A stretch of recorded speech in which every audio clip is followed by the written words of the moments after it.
What's up, everybody, and welcome to another episode of Blood on the Razor Wire TV, where we bring it to you real and we bring it to you raw. Hit that subscribe button, hit the like button, make sure you share the video and leave a comment. There's been plenty of comments where dudes are like, yo, man, you ain't never bring no DC dudes on, bring some of my homies on, Slim. You know, I got all kinds of messages like that. So today, I'm bringing on a brother from DC that was with me at USP Lee. We served time together. You know, he's seen a lot, he's been through a lot, and we're going to get into his story, but I'll let him tell you who he is, where he's from, and tell you a little bit how he ended up in federal prison. The mic's yours, brother. How y'all doing, man? My name Fella, man, from DC. I'm 40 years old, man. I've been in a wheelchair for 22 years. Got shot when I was 18. Drive by, don't know who did it. And basically, I living the life of crime, man. From before the chair, doing the juvenile, Oak Hill and stuff like that. Go to turn adult, still committing crimes, and while I was in a wheelchair, committed crimes. And I was sentenced to 8 years and a half for robbery.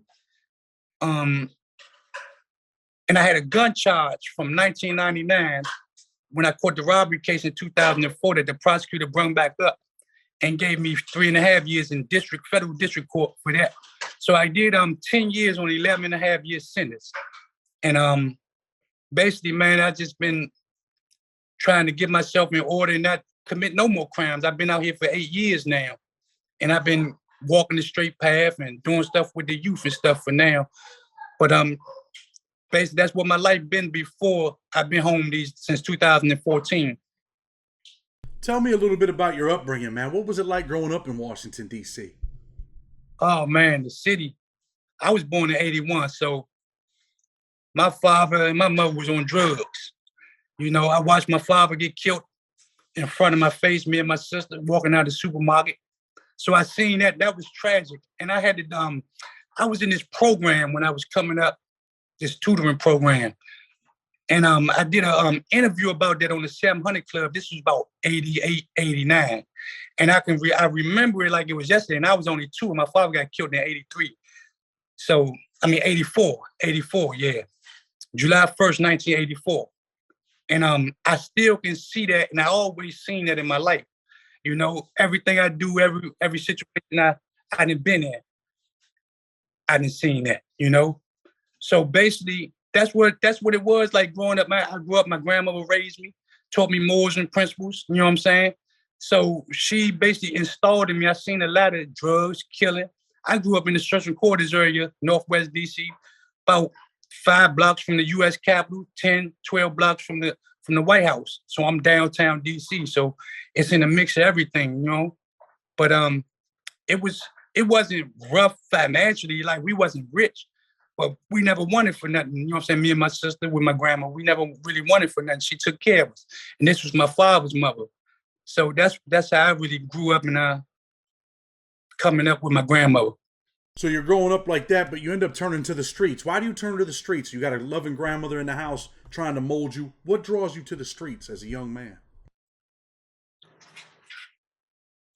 To be honest, what lured me to the streets, it was naturally, I feel like it was naturally me to be out in the streets at that, when I was coming up at like 13, from stealing cars, stealing jewelry, stealing clothes, and then graduating to selling crack and PCP and stuff of that nature. I was tough. I can fight. I really had to take care of my sister. You know what I'm saying? Money wasn't really sent me into the streets. It was me that's where I wanted to be. You know, I done seen it. I've been around it. You know, my grandmother, she ran bootlegging. She ran gambling houses back in her day, and her telling her stories and telling the stories about my father, you know, and his brothers and stuff like that, and hearing the stuff and seeing it at the same time. I just felt like, and my mother been in the streets, I just felt like that's what I wanted to do. I was never a follower, and I was always younger than all the dudes I had around me, and they followed me. So it was just something I really, really wanted to do. You know, unfortunately, sometimes, man, we do want to be in the streets, but I also think that we become a product of our environment. You know, you talked about your grandmother, you know, hustling, doing what she was doing. Your father was hustling. So you've seen that. Even though you were taken care of at the house, you wanted a little bit more than what you was getting. I mean, you had the necessities. You weren't starving. You weren't hungry. But there were things that you wanted in the street, right? Once I learned how to drive, I was infatuated with cars. I always wanted cars, but it was just me, my mentality, because I had a great support system, and I can honestly say that the illusion of the cars and the money and stuff, that ain't what intrigued me. I really wanted to be a gangster, you know. I wanted to be a gangster. That's what I wanted to be. And you end up getting shot, man, later on in life, right? It's a drive-by shooting. Were you guys beefing with people, or they didn't just show up and start shooting, did they? Yeah, we neighborhood beefing. That's neighborhood beefing. Not no gang stuff, just neighborhood. Somebody come through, drive by. I'm in the area and I get hit in my spine and I drop. And I dropped and I couldn't feel my legs, so I'm crawling. But that's all I can. And then I just went out. So when that happened, I was in ICU for like 2 weeks. My lungs collapsed 5 times. I'm only 5'1" and weigh like 110, so I was little. You know, I'm a little guy, so I got that short man complex. You know, and when I got shot, it changed a lot in me. You know, it changed a lot in me. You were laying in the hospital, right? Were you thinking like, damn, man, I don't want to die? I wasn't thinking die. I was thinking about, damn, I can't walk no more. What am I going to do? I done a lot of stuff out here. A lot of stuff to a lot of people I done, you know. I was carrying like a real gangster. I was going to go there. That was going to be my next question. So when you realize you're in the hospital and now they tell you, look, man, you're going to be paralyzed. What went through your mind, man? A lot went through my mind, like how I'm a courier. You know what I'm saying? My main thing was going through therapy, trying to help myself get back on my feet. And, you know, not listening to the doctors, but just trying to get myself back, see if I can get back to walking again. And once, you know, that was a little hard to do. Not saying I got content, but I started to think about my next moves, how to be a thinker. Now, you know what I'm saying? I can't just be doing stuff like I used to do. I got to be a thinker now. A lot of stuff got to go right in my direction. I got to be more like a Professor Xavier, you know, so I got to put the right people around me and not depend on a lot of people neither. So that's where my mentality was at, not being dependent on people. Were other people shot the same day you got shot in the spine? Anybody die? Anyone else get hit, or was it just you? Just me. Just you get hit. Your grandmother's at the hospital, I'm sure, checking on you, right? Yeah. It's the call that night, I'm sure, hey, your grandson just got shot. And it's got to be going through her mind, damn, I done lost my son in the street. Now my grandson's shot. I wonder what she was going through, man. You ever ask her?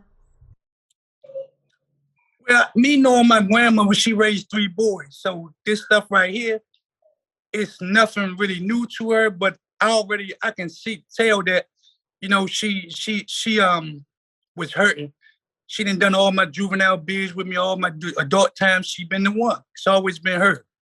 So, you know, with grandma, you know, she knew what it was, and she knew that I knew what it was, because she told me, you play in the streets, you make your bed hard, you gotta lay in it. I understand that, but you know, it's a sad day when a grandmother has to bury her son or her grandson, or have to come to the hospital for her grandson. I mean, these communities are out of control. Do you agree with that? Most definitely they are. Yeah, most definitely. Spoke briefly last week, right? I don't care what color you are, man. I don't care if you're black, African American. I don't care if you're Hispanic. I don't care if you're white. Anytime, man, a 14, 15, 18-year-old kid gets shot and killed in my neighborhood, man, I feel down that day. When I see that on the news, it's like, damn, man. They had a dude, and I say that to say this. They had a dude in my neighborhood 2 weeks ago where I guess they had a little weed house. They go in there, they shoot him. His homeboys, they kill him. His homeboys carry him out and throw him out in the snow, man.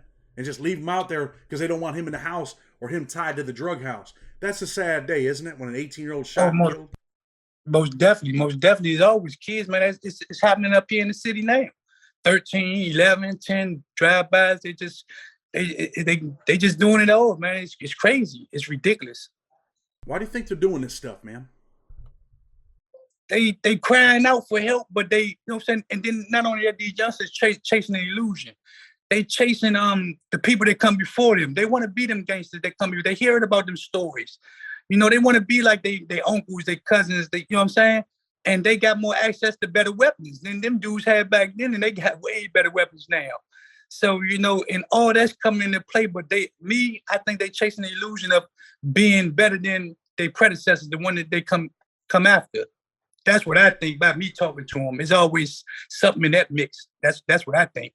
I think part of that illusion too is that they think that maybe that's all they got is the street, or they think, man, I'm gonna get rich in these streets. I'm gonna be pushing the Benz. I'm gonna buy me a house. That's an illusion, man. A lot of people don't end up living a great life, right? Either they end up dead or they end up in jail when they're in the streets, right? Dead or locked up, man. It's only two places: dead or locked up, or you end up in a wheelchair somewhere like that, and you know, and things become harder, man. You know, but money money is a part. But they want to be gangsters these days. Everybody want to be a gangster. They want to be hardcore. You know, they want to be, and I don't know where it come from, man. It's new. We ain't come up like that in my era. Coming up in the '90s in DC, it was you know what I'm saying, man. Respect, man. Robbers wrong. Robbers. I mean, killers kill killers and robbers rob the robbers. However it may go. You know, if it comes your way, you got to handle it. But it wasn't right, but it is a little tougher that I say now for these kids, man, because they chasing them ghosts. Tell you something, right? When I was growing up, I grew up in the hood too, man. I grew up in a very dangerous neighborhood, right? But when I was younger, man, coming up, they weren't shooting you in the daytime. They'd wait until nighttime they shoot you, right? Now during the day, these dudes are shooting dudes in broad daylight. They got cameras on the telephone poles. They got cameras on buildings. Are these dudes not thinking like, yo, man, if I do this, there's cameras all around. I'm going to prison for maybe the rest of my life. They don't care because they already got another ace in the hole that they might use, and they might tell on something. So they not care no more. You know, they might shoot you and kill you and tell too at the same time. I want to talk a little bit about after you get shot, you're in this wheelchair, but you continue to do crime, right? You're robbing people. You said how the hell are you robbing people when you're in a wheelchair, man? I want to know. I'm curious. Well, this particular case, I wasn't just running around robbing people all the time. This particular case, it was me and a dude I thought was my partner, which he was 10 years older than me. I was 20. I was 21. I just come home off a 15-month bid for a crack charge. And at first, I never thought that they had a place to put people in wheelchairs because I'd never been in jail in a wheelchair. So I never thought that I'm thinking it's sweet. They ain't got nowhere to put me, you know? So I can continue to commit crimes and stuff like that. So I'm gonna tell you, I'm gonna go back to the beginning of the first time how I went to jail from the wheelchair. They did a blockbuster, which is a sting, and I served the undercover on the camera. So I served the undercover before I got shot, but they didn't come and get me for the case until after I got shot and got indicted.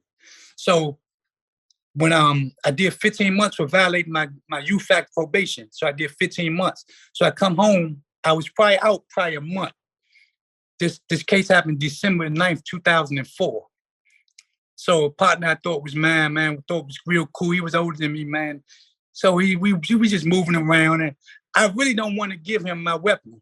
So he asking for it, but I don't want to give it to him, you know, because I don't want him to try to steal it or say he got rid of it or something like that nature. Because dudes do stuff like that. So I didn't want to give it to him. So we round up going down to my neighborhood, and a dude come through asking for a bag of weed. Me, I'm not really with it, but he want to do it. I'm going to give him the drink. So he do it. I didn't accept no property from this guy. I didn't go up to him and say, give me your stuff. I didn't nothing.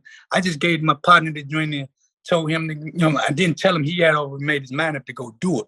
So he went to go do it. And next thing you know, the police come and they lock everybody up. I didn't get locked up to 6 months after. So, and they came and locked me up in June 2004. They had already told on me. So when they run me my indictment, I already knew who told on me. So I got indicted in June 2004. And everybody it was only me and one other dude, but other people told on the case too. and they put everything on me. So I got the robbery case, and I went to trial. But the dude that did the robbery with me, he didn't get on my trial. He wasn't on my trial fast on the stand on that when I went to trial, but his statements was in my affidavit that got me arrested. So that's how that went. But I wasn't just running around robbing and stuff. It was that case right there. That was just the one case. So now you end up with this other case, and you're going to federal prison. Is USP Lee the first federal prison they send you to on that bid? No, I went to FCI Petersburg first. Obviously, you went up in security. What happened at Petersburg? Okay, Petersburg.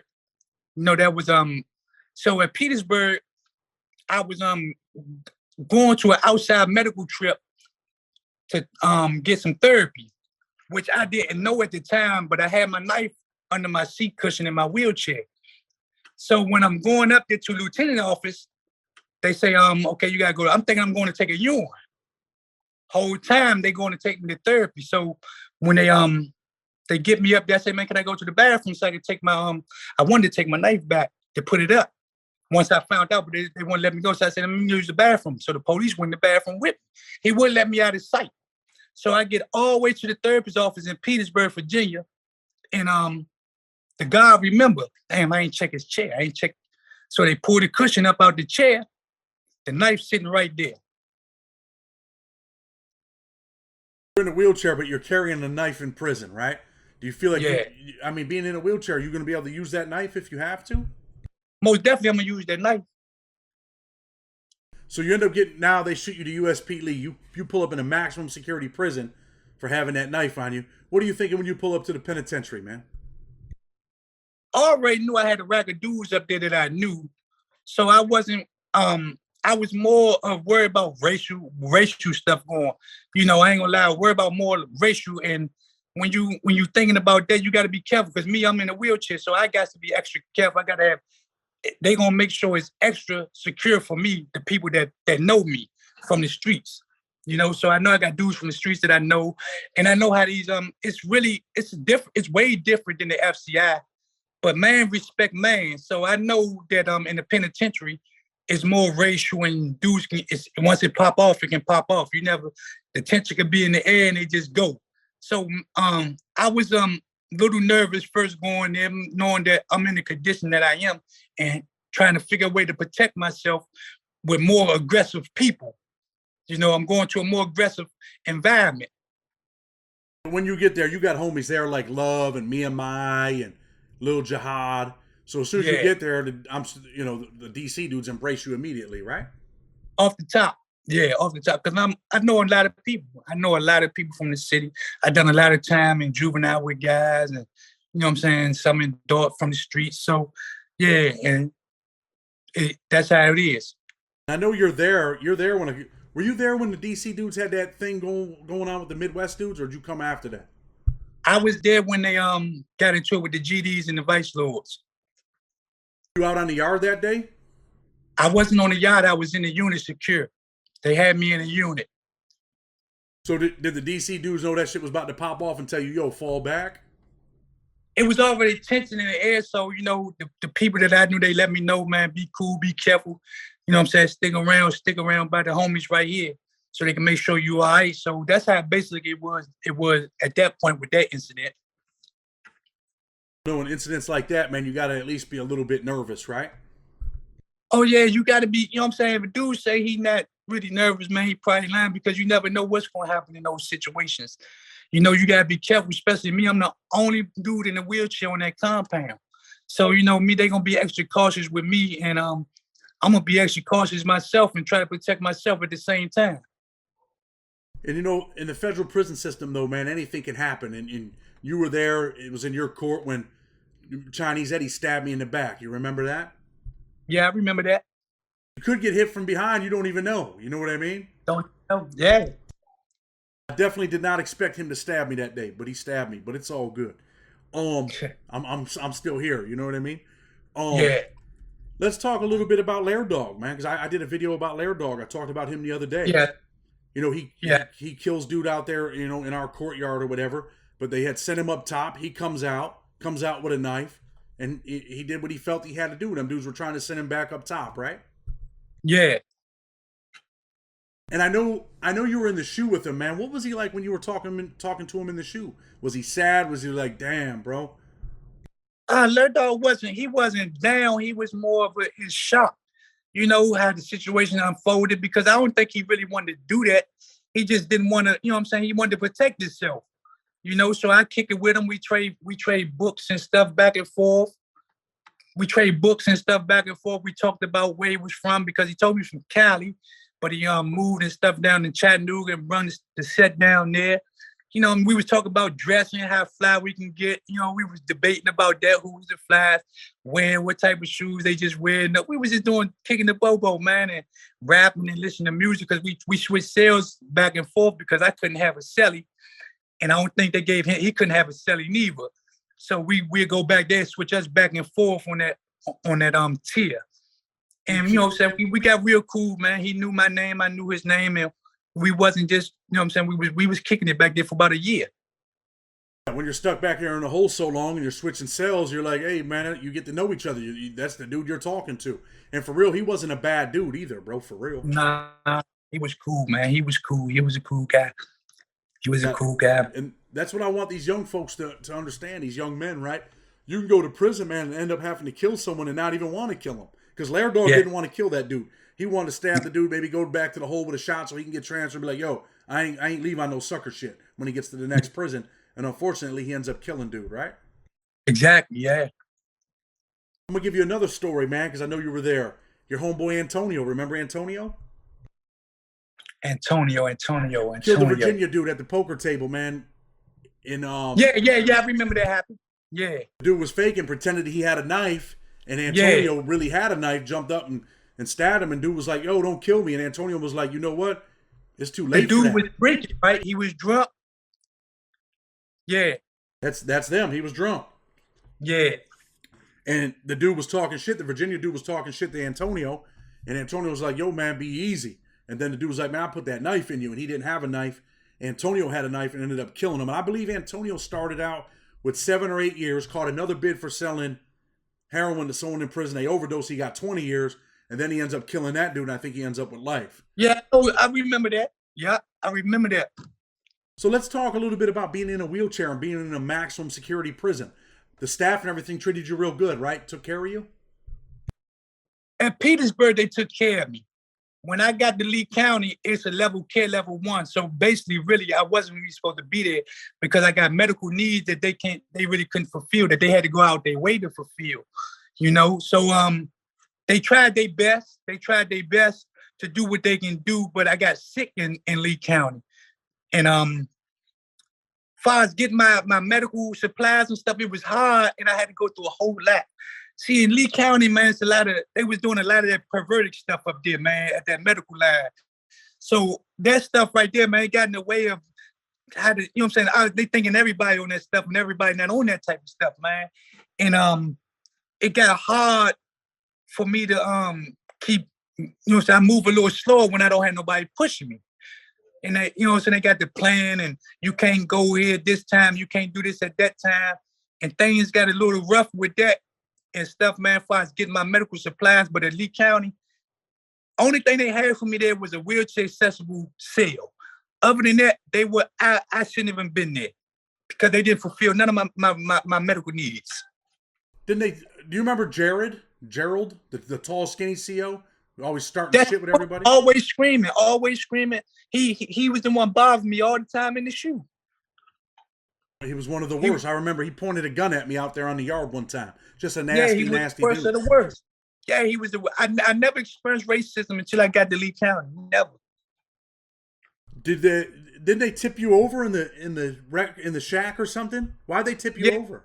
Yeah, this was what happened. We was I had just got there. I had been there about 3 weeks, so they know I'm there for carrying a knife. So I'm trying to go out in the yard and stuff, and they thinking I'm taking knives out there for the homies. I'm not no flunky, so I don't got to do that. They not gonna use me as no flunky, and man gonna respect man. They know I'm a respectable guy, so dude not gonna even ask me to do such things. You know, the wheelchair metal, the knife be metal. It's the metal detector gonna go off anyway. But this particular day, I got my knife on me anyway. So dude trying to take me out the chair, and think he gonna search me. I know I got my knife, so I falls out the chair going to the lieutenant office. It's a little bump going in the door right there, going to the lieutenant office, and I falls out the chair. Boom! So when I fall out the chair, that throw everything into a frenzy. They throw everything into a frenzy. So now they trying to say that they ain't throw me out the chair, the officer. So when that happened, all the homies got up there. Everybody come up there that I know, man. They like, man, what happened, man? They pushed him out the chair. So they about to go at the officers, and they called the lieutenant with the fat guy. He became the warden down McQuarrie too. The fat guy with the bald head. I can't remember his name. I know who you're talking about because his brother was also a CO there, an SIS officer, I think. Yeah, but he was the but man, they was just, and then O'Brien came, so they was trying to make sure that we don't get into it with the officers. But I had my knife on me. I wasn't trying to get caught with my knife, but that threw that in the frenzy, and the end result was I didn't get searched. Had you got searched, it'd have been the same thing as when you were going to that medical trip. Yeah, I'd have been in it and again. I think about O'Brien. I think he was the best warden in the BOP, man. He treated men like men, didn't he? He respected man, yeah. If he knew you was a man, he gonna respect you. As long as you don't come with no goofy stuff, man, and you good. He gonna give you your respect. He gonna give you what you got coming.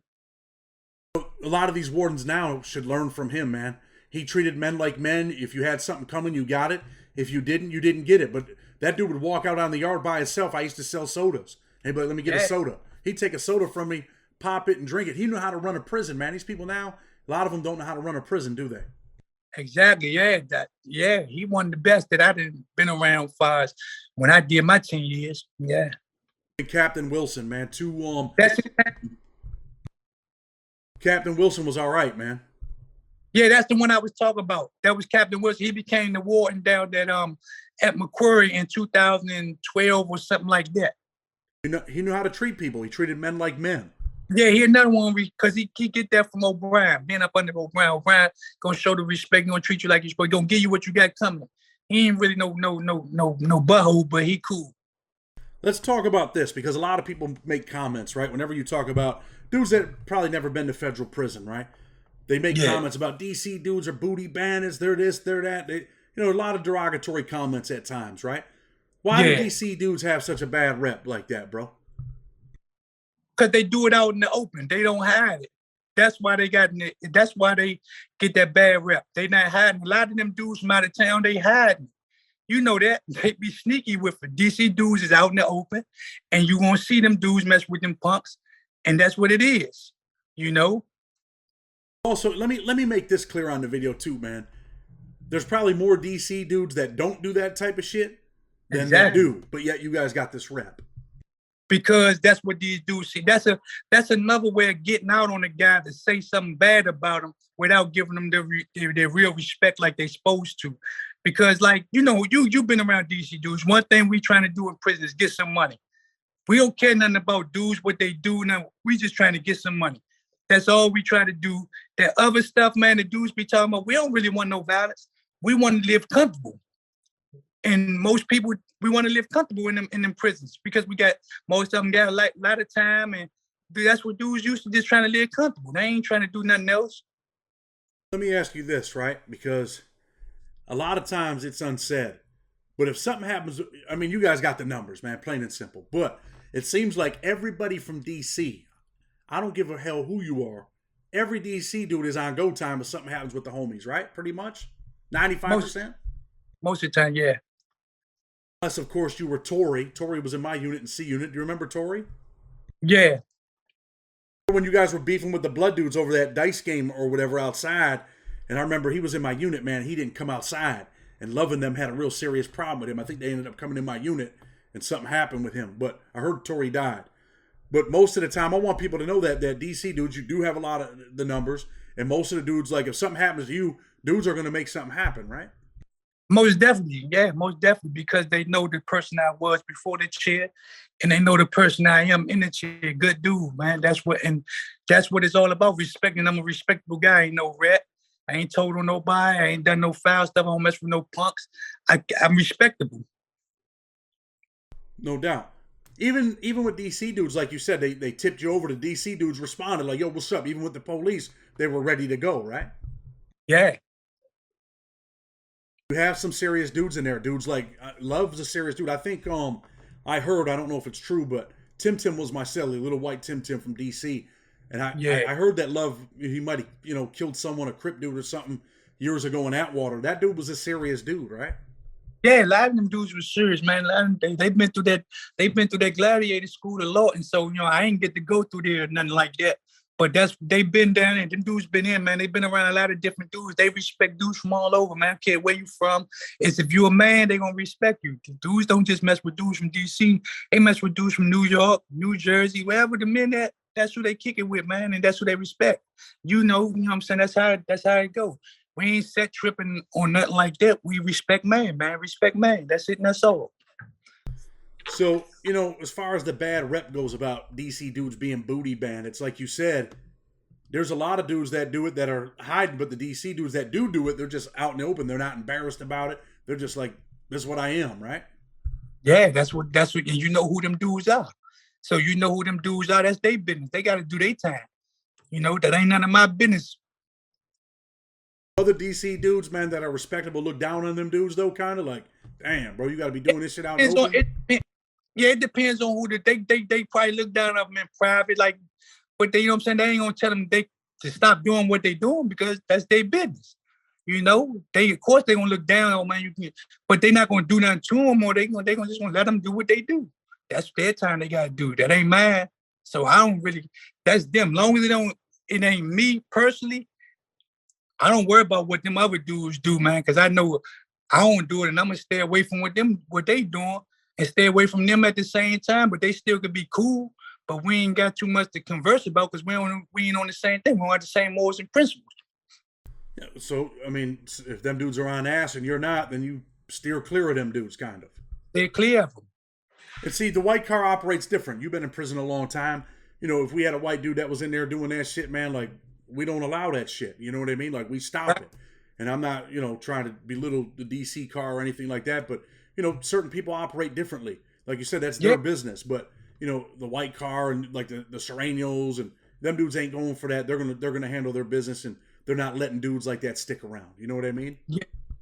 Yeah. That's respectable too. You guys just got different politics. That's all.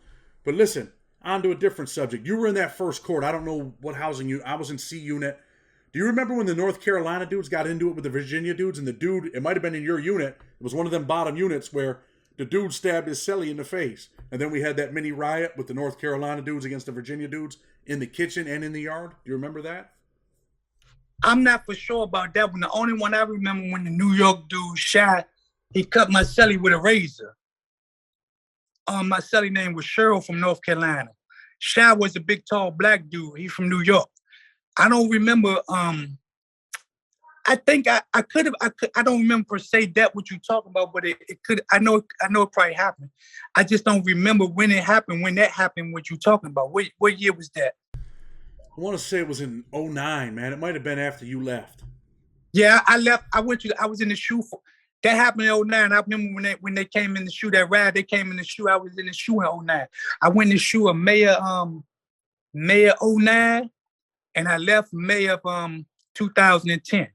Yeah, I was in the shoe for a year. You were in the shoe at that time when that riot happened. That's why you don't remember it then. It was in the summer of, I'm pretty sure it was in the summer of 2009, probably around July, August 2009.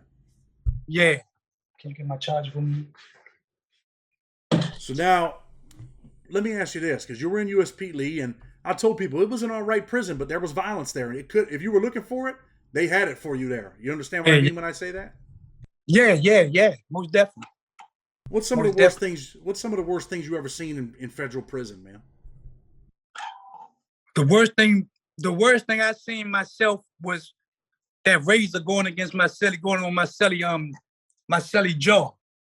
When that razor hit him and that blood was all over the place, man, that was the worst I seen. I seen it when that's with Lerdo, but I didn't see him stab him, but I seen it.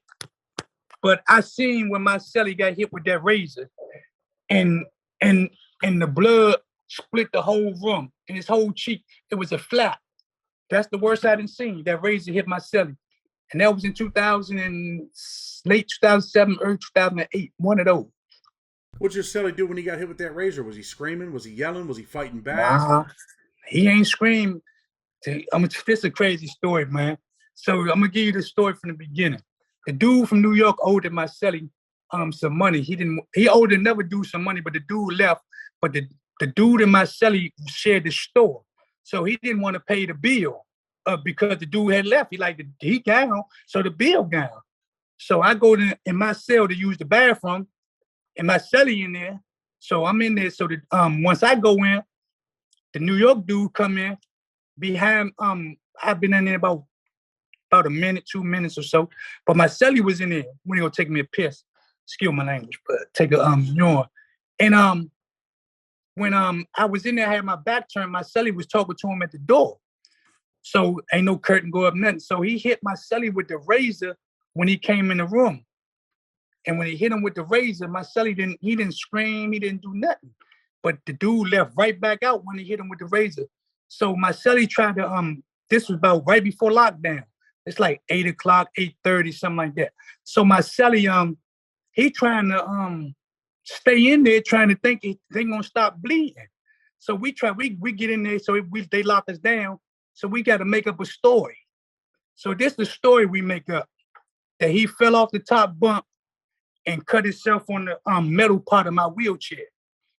So as we trying to make it, so we go up to the lieutenant office. Once they come in, and the police see all the blood on my bed and see the blood of my celly in the window.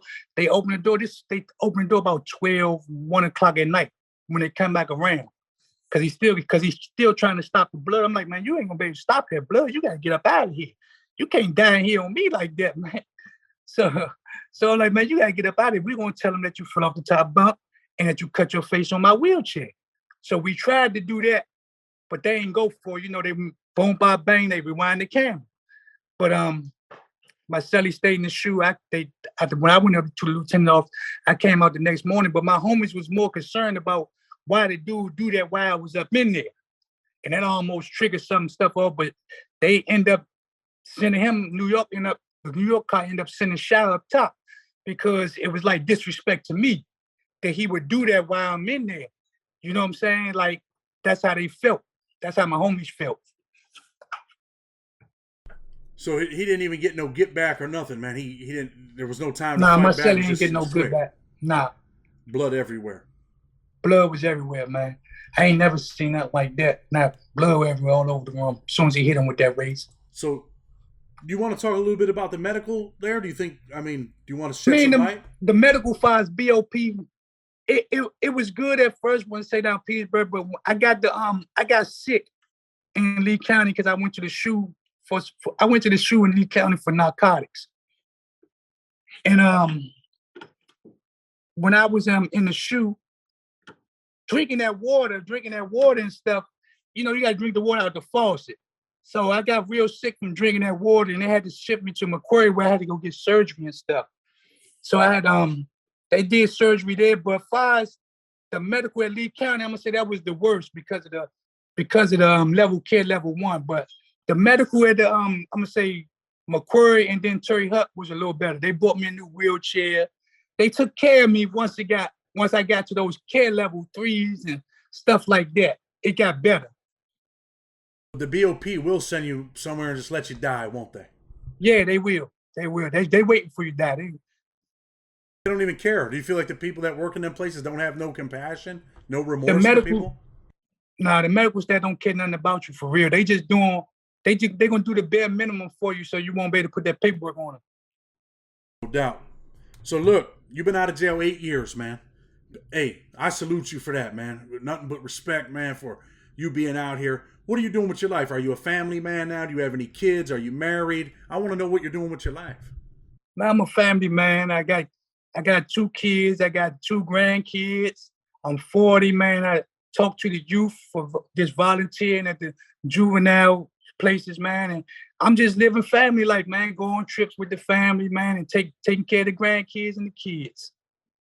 Living your best life, man. Yes, most definitely, man.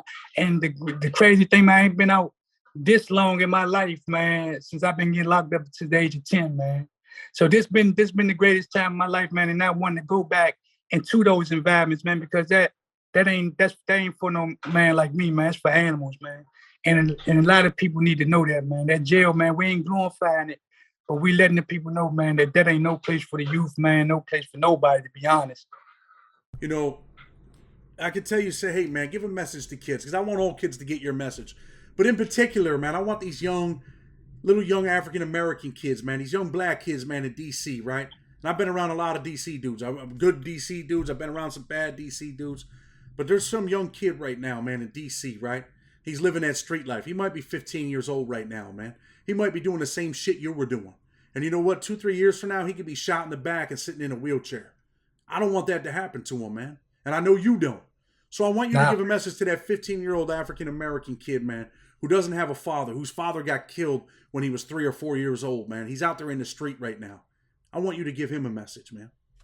Man, listen to your parents, man, first, man. Let whoever taking care of you, listen to them, man. Make sure that they got your best interest. Make sure you got a good supporting cast. Listen to the adults who want to help you.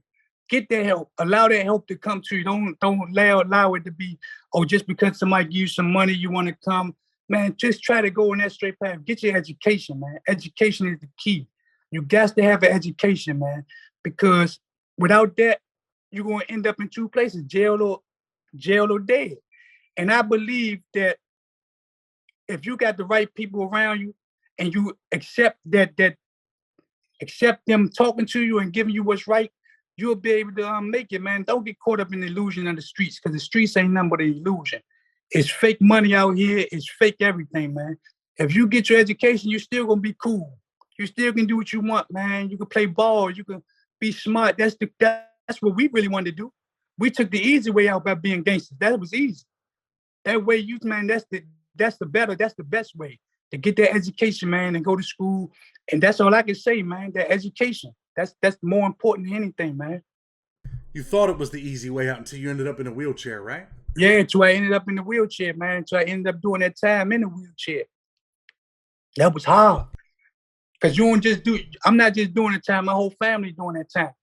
Everybody loved me doing that time. You know, my daughter was 3 years old when I went in. Come home, she was 14, and we had to build another relationship. You know? And I got 2 grandkids, man. So that's what it's all about, man. Taking care of the grandkids, man, and doing what I have to do, man, with my wife, my son. I've been married for 4 years. You know, I've been living a good life, man, and it's been out the way and staying away from the streets. What's up, man? Look, fella, man, I just want to tell you, man, that I appreciate you coming on the show and sharing your message, because you got a hell of a message, bro. Being in a wheelchair, you know, getting shot, your father dying when you're just a kid, man. Sadly, man, some of that story is all too familiar. You know what I mean? And there's a vicious cycle of, you know, prison, a vicious cycle of poverty. And, man, we got to come together, man. Together we'll conquer as one will fail. So I definitely appreciate you giving your message, man. Is there anything you want to say before we go? Man, I thank you, man, for giving me the pleasure to be on your platform, man. I'm going to continue listening. I like your story. I like all the stuff you're talking about, how you going. I want to get that book, though, man. And I'm going to email you, man, so I can get that book. You got a free book. I'll put it in the mail Monday. Just shoot me, email me your address and everything, and I'll put that in the mail to you. I appreciate you. No doubt, man. I appreciate you. I'm going to close the show and just let people know, man, hit that subscribe button. Share this video, because there is some kid out there that needs to hear it. He might be in California tonight. He might be in Chicago. He might be in D.C. He might be in New York. Share the video, man, because it's not about me. It's not about fella. It's about that kid that needs to hear it, man. With respect. That's all it's about. With respect, Blood on the Razor Wire TV. Until tomorrow, we're out.